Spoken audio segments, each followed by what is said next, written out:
Hello friends, welcome to my new lecture. तो आज के हम लेक्चर में पढ़ने जा रहे हैं कि हमारा कीवर्ड और आइडेंटिफायर क्या होता है। तो पहले हम पढ़ेंगे कीवर्ड। तो हम पढ़ने जा रहे हैं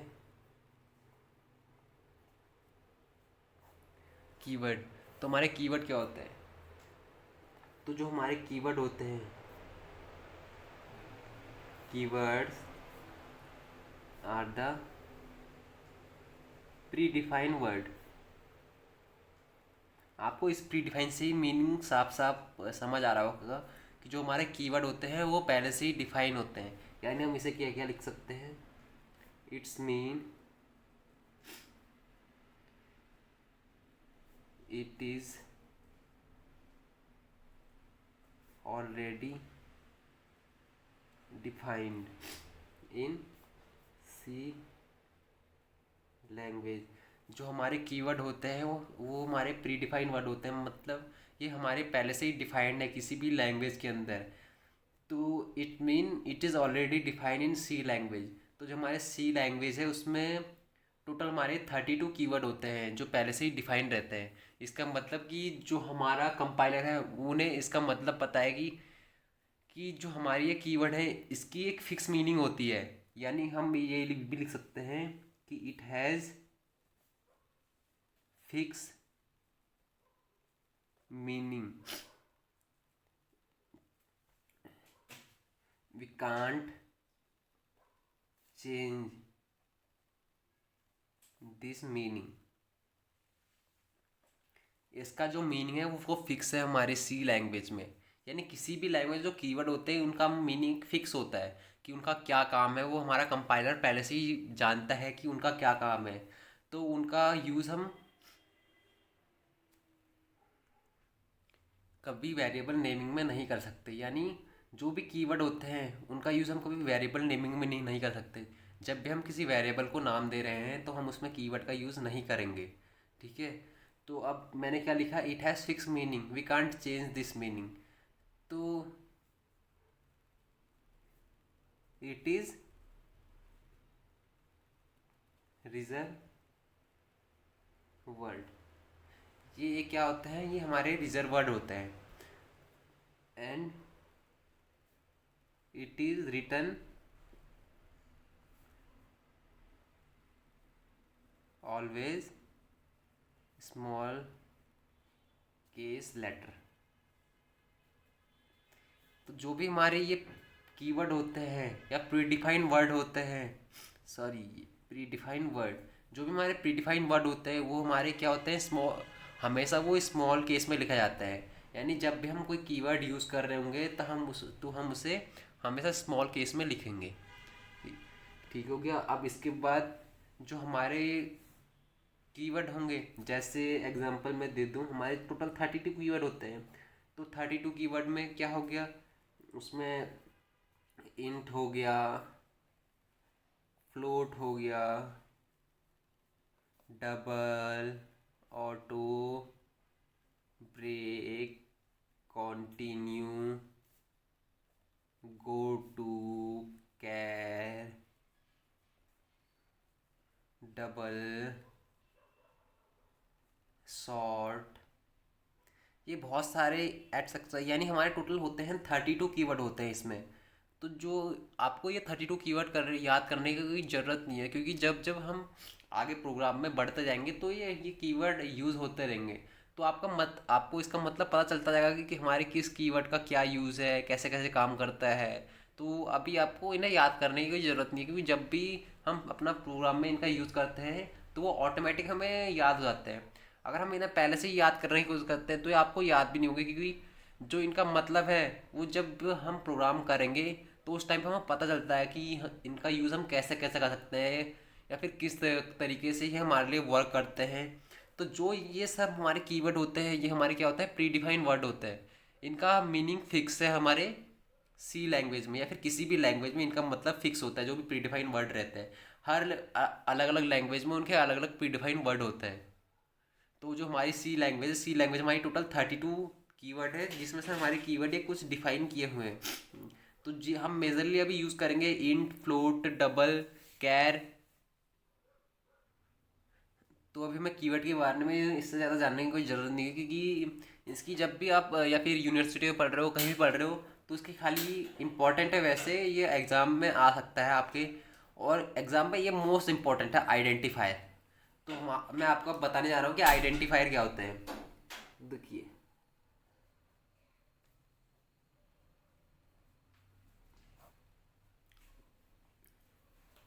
तो क्या होता है, identifier is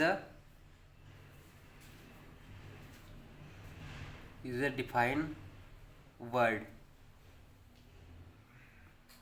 which is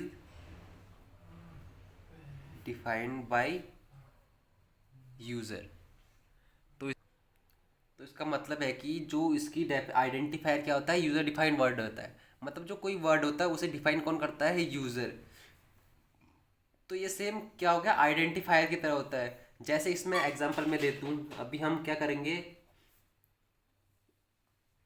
array name, function name,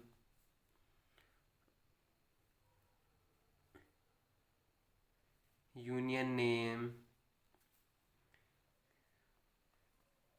structure name and etcetera.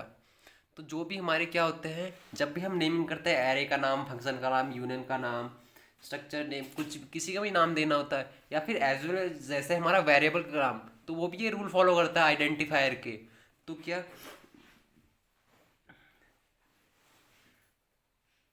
We have some rules for giving name. मतलब जब भी हम किसी फंक्शन को नाम देते हैं, या फिर जो भी आइडेंटिफायर होता है जिन्हें यूज़र आइडेंटिफाई करता है, तो उन्हें वो कुछ रूल के अकॉर्डिंग आइडेंटिफाई करता है, कि वो अपनी मर्जी से कैसे भी हमारे जो हमारा वर्ड है उसे डिफाइन नहीं कर सकता, या फिर आइडेंटिफायर वर्ड है उसे डिफाइन नहीं कर सकता। उसके हमारे कुछ रूल्स होते हैं। तो अगर यूज़र उस रूल को फुलफिल करेगा, तभी उसकी रिक्वायरमेंट पूरी होगी, अदरवाइज उसकी रिक्वायरमेंट पूरी नहीं होगी। या फिर जो भी वो आइडेंटिफायर बनाना चाहता है, अगर वो रूल को फॉलो करता है, तभी उसकी रिक्वायरमेंट या फिर वो अपना वर्ड बना पाएगा, अदरवाइज अपना वर्ड नहीं बना पाएगा। यानी ये मैंडेटरी है, मस्ट है। ठीक है। तो इसका फर्स्ट रूल क्या होता है,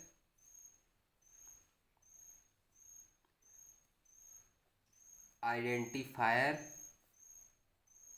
ओनली कंसिस्ट अल्फ़ाबेट्स, डिजिट्स और अंडर स्कोर। तो जो हमारा आइडेंटिफायर होता है, वो ओनली या फिर अल्फ़ाबेट डिजिट और अंडरस्कोर लेता है। यानी हम अल्फ़ाबेट डिजिट और अंडरस्कोर का यूज़ कर सकते हैं हमारे आइडेंटिफायर को बनाने के लिए। यानी हम खाली जो हमारा ये अल्फ़ाबेट डिजिट और अंडरस्कोर है, ये तीन ही चीज़ों से हम खाली वेरिएबल या फिर आइडेंटिफायर का नेमिंग कर सकते हैं, आइडेंटिफायर की नेमिंग कर सकते हैं। हम इसके अलावा कोई भी सिंबल अपने आइडेंटिफायर में यूज़ नहीं करेंगे। इसका सेकेंड रूल आता है, we can not use any keyword for identifier naming और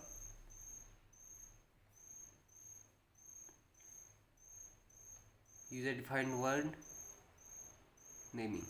यानी जितने भी हमारे कीवर्ड्स होते हैं, जो मैंने आपको अभी बताया कि हमारे 32 कीवर्ड होते हैं, तो उन 32 कीवर्ड में से हम किसी भी कीवर्ड का यूज़ अपने इस आइडेंटिफायर के रूप में नहीं कर सकते। यानी जो भी हमारे प्री डिफाइंड वर्ड है या फिर कीवर्ड है, उन्हें हम एक आइडेंटिफायर की तरह यूज़ नहीं कर सकते। वो हमारे पहले से रिजर्व वर्ड है, उनका हमारा मीनिंग फिक्स है, क्योंकि कंपाइलर जानता है कि हमारे जो प्री डिफाइंड वर्ड है उनका मतलब क्या है। ठीक है। तो जो भी हमारे कीवर्ड होते हैं, वो मैंने आपको बताया कि हमारे केस सेंसिटिव होते हैं। यानी अपर केस और lower case both are different. ठीक है।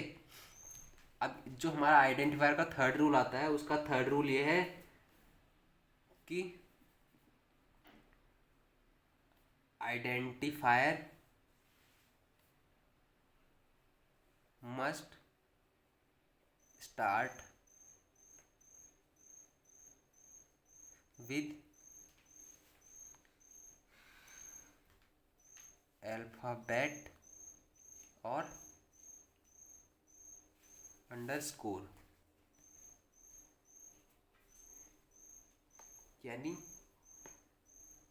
जो भी हमारा आइडेंटिफायर हम नेमिंग देंगे तो हमेशा स्टार्ट किससे होगा, या फिर वो अल्फ़ाबेट से होगा या फिर अंडरस्कोर से होगा।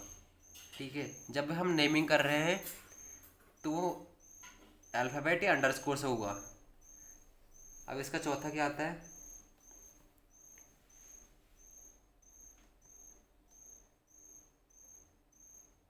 सी language is a case sensitive language. It's mean upper and lower case both are different. ठीक है, तो जब भी हम अपना आइडेंटिफायर बना रहे हैं तो उसमें वो क्या होता है, वो केस सेंसिटिव होता है। यानी कि हम अगर अपर केस लेटर पर लिखेंगे तो वो डिफरेंट है, और हम लोअर केस लेटर लिखेंगे तो वो डिफरेंट है, दोनों सेम नहीं है। यानी मैं आपको एक एग्जांपल दूँ, जैसे एग्जांपल मैंने कोई ये आइडेंटिफायर ए लिख लिया और ए लिख लिया, तो ये दोनों हमारे सेम नहीं है, इनका अलग अलग मतलब है, क्योंकि ये अपर केस में है, ये लोअर केस में है। ठीक है, तो इसका मतलब क्या होगा, ये अलग वर्ड है, ये अलग वर्ड है। इन दोनों को हमारा जो कंपाइलर है वो सेम ट्रीट नहीं करेगा, दोनों को अलग अलग ट्रीट करेगा। तो उसका खाली यही मतलब है। ठीक है, अब इसका पांचवा आता है कि जब भी हम किसी वेरिएबल को नाम देते हैं तो उसमें क्या होता है, उसमें 32 से ज़्यादा उसकी लेंथ नहीं होनी चाहिए, या फिर 31 से ज़्यादा उसकी लेंथ नहीं होनी चाहिए। तो क्या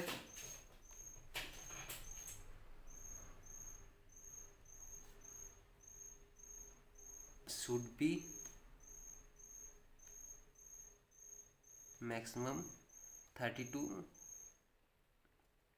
कैरेक्टर। मतलब जो